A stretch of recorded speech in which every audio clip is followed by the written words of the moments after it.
Hello and welcome. I'm Bob Campbell and this is The Real Review.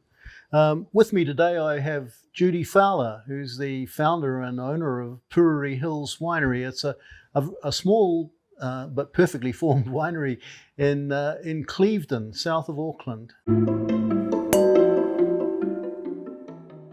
Yeah, I've just got to start at the beginning. What first inspired you to make wine? I spent my university days with a friend who had come to university with his XKE, his trust fund, and his French wine cellar. And he introduced me to drinking first growth Bordeaux's. I had never had any alcohol at that point in my life, and so it was quite a learning experience. And it was a love affair with the wine that got started at that age and never went away. And I never found an adequate replacement for it in my living all over the world in terms of a favorite. Those Bordeaux's remain, and still do remain, my favorite. When we came to New Zealand to live, I had a business career and was a hobbyist cook and wine collector, but realized that in New Zealand there was an opportunity to do something that I don't really think had been adequately done anywhere else in the world, which is to produce something of the same caliber as, for example, Cheval Blanc. So it became my aspiration to do that. And that's long story short.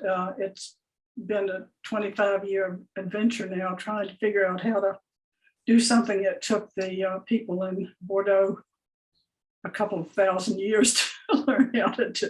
For quite a while, Puriri Hills was, I think, New Zealand's best kept wine secret. But recent accolades, including our top wineries of New Zealand 2021 list, in which you came 11th, which is quite a feat considering there's 700 plus wineries in New Zealand. That sort of has changed all that. You've got a higher profile now, haven't you? Definitely has, and I think more so even 2020, where we were the top winery in your wonderful review program. It really made a difference, and it brought our efforts to a much higher audience. We only make 1,000 cases. We're very much a small producer and want to stay that way because it gives us the opportunity to manage the canopy by hand and be very careful in the attention to all their plants. And Clevedon is not an easy climate to grow grapes in, so it needs attention. Yeah. But yes, the Real Review accolades have definitely brought a larger audience to our wines, and for which we're very grateful. Yeah, 1,000 cases is a small production, but you do your own bottling. That's an interesting thing. Well, one of the things I think both my partner Phil Nunwick and I wanted to do, having come from corporate careers, was manage everything to the highest standard that we could possibly set and not have any of the wine out of our control at any step in the process, including bottling. We did try in the first couple of years to have some bottling done off-site, and we were cured immediately. Didn't like that. Vintage variation is evident, of course, in your wines, but I've found quite a remarkable consistency over changing vintages, and I guess I put that down to possibly selection. Yes. We're very careful to try and deal with whatever nature gives us each year, and we do have quite a bit of vintage variation. There's a great deal of triage in the vineyard when we're picking, when there's been damage to the crop because of weather. there's a great deal of variation in the way we manage our green thinning and the number of shoots and leaves that we have in a drier vintage. So that's the joy of being small. You can do all of that and be sure that, to the best of your forecasting ability, give the plants and the fruit the best chance of making the best quality each year. You're a red wine specialist, obviously, and you make 3 levels and a rosé, of course.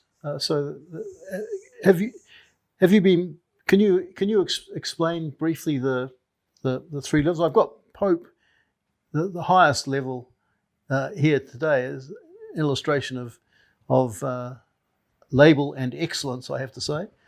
Well, we start with a second label called Mokaroa, which is under screw cap, and it's meant to be an easy drinking sort of wine, a picnic wine, or more of a quaffing wine. And then we start with the estate under cork, and that's our wine that we always make. I don't think we've ever failed to make an estate. We have in difficult years failed to make a reserve, which has now become Harmony de Soir.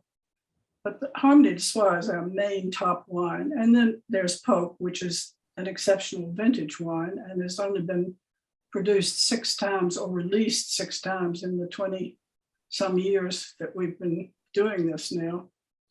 Though we do have 2 more in the winery, which will come forth eventually. I should also mention, we're just about out of time now, but that if anyone wants to hunt down Puriri Hills, there are a few prestigious wine retail outlets, but it's really worth making a trip out to Clevedon. You have to make an appointment, but I know Judy would like to see you and show you the vineyard, and it's a wonderful spot, a very, very scenic place, a place of tranquility. So a working farm, though, not a resort. From the outsider looking in, it's pretty idyllic. But yeah, it's beautiful. Anyway, thank you very much for being with us today, Judy, and I wish you really all the best of luck with the upcoming vintage. Thank you. We'll need it. We always need luck. Thanks, Bob.